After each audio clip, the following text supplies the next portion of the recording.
Welcome, everybody, to the small kitchen of glory. I'm going to make some breadsticks today. I've been making these a lot lately. They're absolutely delicious. I like that beautiful, buttery, olive oily, Olive Garden breadstick. What's the other one? Fazoli's? Was that? I think they had really good breadsticks too. But anyway, you can make these at home. They're super simple. The normal recipe calls for like 333 grams of, or 433. I use 445 grams of flour. The recipe says 3 1/3 cup bread flour. Make sure it's bread flour. We already got that weighed out. We have a cup and a quarter of warm water, 300 mils or something like that. 3 tablespoons of butter, right there. That's 3 tablespoons. Don't have to melt that. That's the opposite of melted. Then we just have normal packet, 2 1/4 teaspoon yeast, and 2 teaspoons salt. 2 tablespoons of sugar, which I don't have on the counter, and I just realized that. Like, share, subscribe. Most importantly, share, and make these yourself. They're delicious. Let's make breadsticks.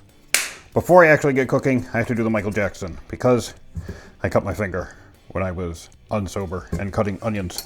So, yes. I'm gonna put the water in my mixing bowl. For the KitchenAid, we're gonna throw 2 tablespoons of sugar right into this. This will make the yeasties happy when we activate them. Boom, boom. Grab a whisk and just get that sugar mixed in. Yahoo! I'm trying a slightly new camera angle.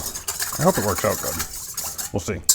By the way, this is a whisk for a hand mixer, but all my silicone whisks have broken. So we are really scraping the bottom of the barrel. I need to get some new ones. I just have not yet. All right, we'll start with a 1/4 tea of yeasties first. Boop. Now we need 2 teas to round it out. Boop.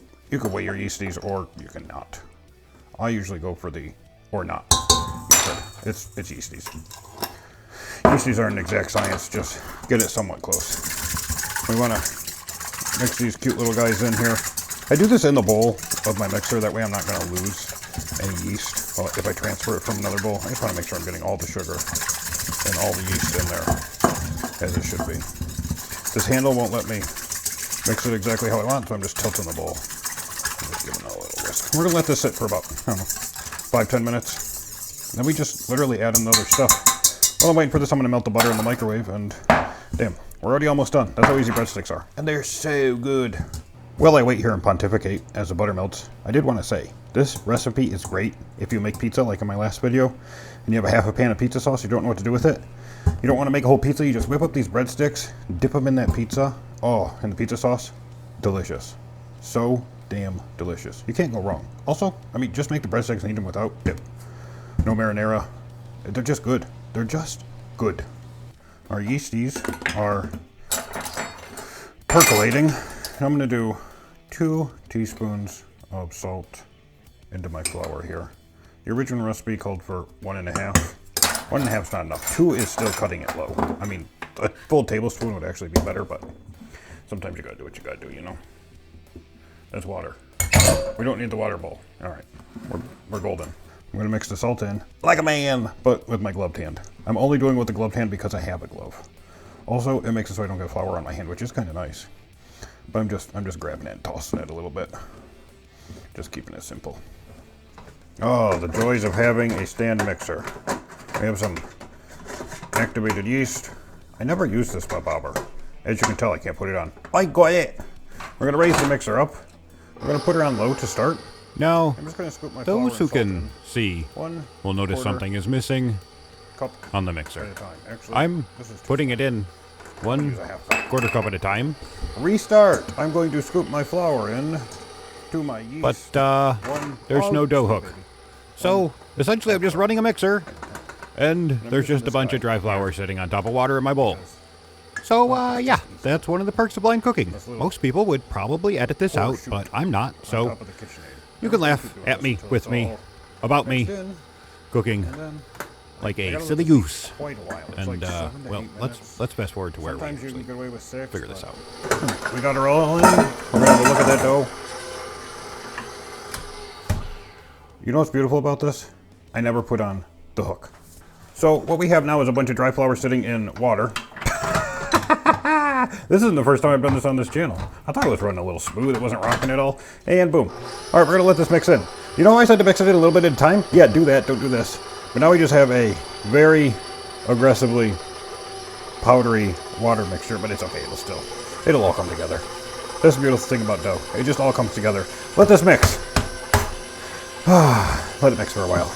8 minutes or so. Bowls are rocking. Don't come a knocking. Time to, well, do nothing. Throw this in the sink, I guess. Oh, sweet baby. I'm going to turn this on 1, and now that it's rocking good, I'm just going to dump in El Melto, Buttero. And gaga! That hurt. I can't feel it because I have a glove on. And good enough. Here we have a beautiful sticky dough after 8 minutes.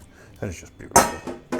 All right, we need to oil another pan and get this out. I'm just going to take a little bit of olive oil. I got to pour it with my left hand so I can feel how much is coming out. Just slap some in this bowl. And I'm just going to roll the bowl and rub the olive oil all over in here. We want a good bit of it on the bottom. A good, healthy, delicious bit of olive oil. And yes, I'm using my covered hand to do this. Look at me. All right, we need to oil up both hands now. We're going to get this out. The way I like to get this out is I scoop and turn. Scoop from the bottom and turn. I just keep doing that. And eventually it's all oiled up on the bottom. It's kind of folded in on itself, and then it'll just lift right out. And you'll get as much of the dough as you can. See, look at that. Shape it. I'm going to put it in this bowl, let it absorb some olive oil on the top. Then I'm going to flip it over, just like so. And we want that olive oil to really penetrate in. We're going to let this rise in a warm spot for about an hour until it bubbles. Standard bread. Look at this beautiful, fat, puffy dough. All right, first things first, we're going to punch this down. We're going to turn the edges around. This took about, actually almost an hour. Usually I check it after 45 minutes, but this was actually a straight hour. Now, what I do with my dough is I turn on my scale.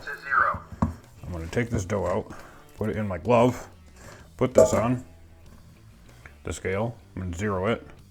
We're going to see how much this dough weighs. That way I can cut it into even pieces. 801 grams. That is a much smaller dough than normal. 801, it should be almost 1,000. Really? 0 grams. 801? After consulting my Alexa, I realized it's actually the right weight. I don't know why I was misremembering.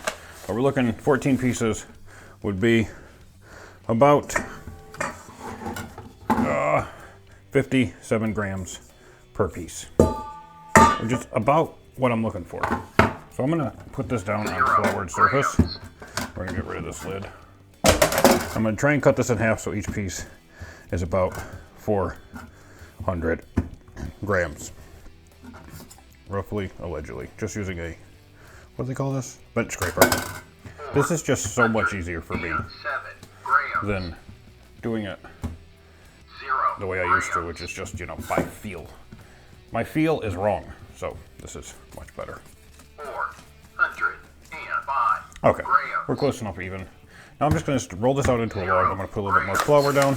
I'm just going to proceed. If you don't, just keep cutting these in half, thirds, whatever you got to do, until you get 7 pieces from each half. For me, I like to kind of stretch it and flop it and roll it into a bit of a log, and then just cut a piece off, throw it on the scale. 61 grams. 61 isn't the best, but it's also not the worst. 83 What? grams. That's a big mommy. 0 Don't be so big. grams. We're looking mid-50s. 73 Holy crap. See, this is why 0 I go for grams. this route. Much easier. Once I get the relative area. 63 63, no! 0 grams. So you want it to be about this size, I think. 56 That's grams. essentially perfect. All right, we have some flour over here. We're going to set these off to the side. We're going to continue to do this with all of them until we get all of our pieces, around 57. 69 grams. That's a big fat boy. We got all these laid out, and I'm just going to redust my counter up here. All my balls are between 57 and 59, which is right about where I want them. I'm just moving them up so I have room to roll them out. into breadstick form. I don't know why I said shtick. I meant stick. We should have 14, allegedly, roughly. All right, we gotta start rolling these out and getting them on a cookie sheet. Let's go. So I'm gonna put my sheet right to the left of me. And the way I roll these is I only roll them, shut up, away from me. And I'm rolling it away from me and spreading it out from the middle while I do that. Until you get, you know, a breadstick form. I don't know why. They're rolling out. If you roll them towards you, it seems to mess up the roll. And if your ends get too thin, you just curl your ends in and then go back to the roll. And you just roll them out quick. How much pressure depends on what your dough is actually acting like and looking like for the day, because every day dough is different. Now, the original recipe says that you're supposed to take these and put them on your tray, but they shouldn't be touching. However, like when you cook biscuits, if they touch, they'll rise better. So I always make sure mine are touching. So I'm just going to go ahead and roll these bad boys out quick. See how quick that one came out? Just boom, boom, bam. Roll them out. Got a good shape. We'll slide this over so I can show you. We're just going to put them kind of next to one another, just like so. That way when they rise, they're going to touch and poof up. And then when you serve them, you just rip them apart and they have the open side in the middle, but or on the edges, but it's still, you get a fluffier, more delicious breadstick this way. So that's why I do it. So roll them all out. So what we have here is 14, right? 2, 4, 6, 8, 10, 12, 14. Welcome to Counting with Smoke. And the way I space these is I pretty much go my thumb and finger width apart. I want to be able to put my finger in between them, just like so. Just make sure that they're kind of all in their own little area. And as these rise for another 30, 45 minutes, they're going to touch, but that's good because they touch and they can't expand into one another. They're going to expand up, and that's going to be damn delicious. So 45 minutes again, and then we'll bake them and cover them with butter and garlic and cheese and deliciousness. Look at those beautiful, puffy babies. I told you, they touch and then they get puffier. Whew. I have my oven preheated at 400. I'm going to put these in for 7 minutes like this. Then I'm going to take them out, do that, and put them in for 7 minutes like that. Then we're going to put beautiful butter and cheese on them, cook them for about 90 more seconds, and then stuff it in Sarah's face and see if it tastes good. Beautiful. This is what we're looking at. After 7 minutes, they're halfway done. Oh my God, look at that beautiful puffing. I just squished one with my thumb. Oh, that's a very sad breadstick. I'm sorry, breadstick. Well, that one's you know what, this is why they put handles on these. But you know what, let's just squish it all some more. All right, we're gonna put this back in for 7 minutes after we rotated it. Here we have all the stuff for our topping on the breadsticks. We have a couple tablespoons of butter, I don't know, 2, 3. I'm gonna put in a tablespoon of olive oil, a teaspoon of minced garlic, and a half a teaspoon of sea salt. First thing, we melt the butter in the microwave. Very simple. Butter is mostly melted. There's one little unmelted piece, but it's so damn hot that it'll end up becoming melted anyway. That's not olive oil. Where's my olive oil? There we go. This one's olive oil. I almost just put in a tablespoon of salt. Oh God, olive oil is very slippery. Did you spill when you try and pick it up with a rubber glove? All right, we want like a tablespoon-ish. I can't even tell if this is tablespoon-ish. Yes, it is. We're gonna pop that in the butter. That's just a little bit extra. Oh, that rang like a bell, didn't it? Well, you know, that's life. We're just gonna mix this up with a fork. Just a gentle little mix. We're gonna get our teaspoon of granulated garlic. A heaper. A big old fat heaper. We're gonna sprinkle that on there. Now I'm using salted butter. What am I? That's the wrong one. If you're using unsalted butter, probably use a teaspoon of salt. But I'm only using a half a teaspoon because we have the salted butter. And Sarah gets angry if I use too much salt. She yells at me, and then she abuses me. So I can only use half a teaspoon, or I will be abused. I'm just going to give this a mix. We're going to let this sit. When the breadsticks are done, we're just going to brush this on it aggressively. It seems like a lot. It is, but do you like flavor? Good. Make it with lots. If you don't like flavor, then just put margarine on it or something and go join the communists wherever they live and eat margarine. Oh, that smells good. Let's have a test. I mean, it's just, oh man. Garlic, butter, olive oil. Sign me up. That is life. Boom! Look at that beautiful baby. I took this out about a minute early because I reached in and smacked it and it was definitely done. So now we just gotta slide it up without melting my glove, which is fun. Very fun. There we go. That way she should be in the camera shot, hopefully. And now we proceed to brooch. Brooch it with the butter. We're gonna just give that one final little mix. There's a bowl there. Oh no, where'd my brooch go? Remember I got up my brooch and I put it somewhere and I like threw it around and wiggled it and, well, it's gone. It's gone. My brooch is gone. I found my brooch. Okay. I'm getting excited. We just dip the brooch in and we start brushing it on these sexy babies. You want to do it aggressively. I'm doing one quick one quick coat. My watch is going off. Oh man, the garlic's hit my nose. The garlic's hit my nose and it smells so good. Oh, sweet baby. We're gonna scoop that over. That way I can feel what I'm brushing and make sure no, that's the thumbprint one. Each beautiful baby gets a nice fat coating. We're just giving it everything, giving it all the juices. One last brush on the edges.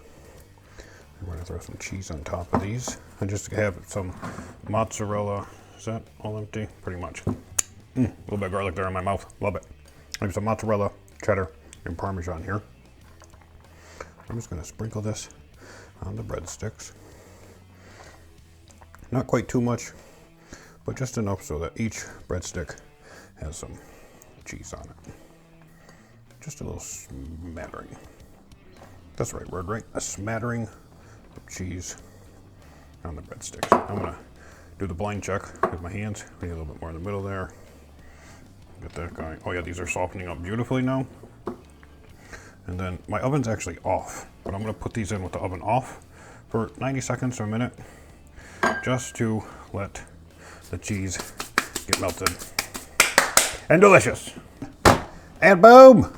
We have breadsticks. We have breadsticks, baby. Oh, they're melted. Oh man, if you could smell this, I promise it would make your nipples hard. Even if you don't have nipples, they'd be hard. Now, someone may recognize this right here. This is leftover pizza sauce. And that's why it's so leftover that it still has the cup in it. I was wondering where the 1/3 cup went. That I used to scoop it into a bag. And what we do is grab a big old Mondo scoop of this.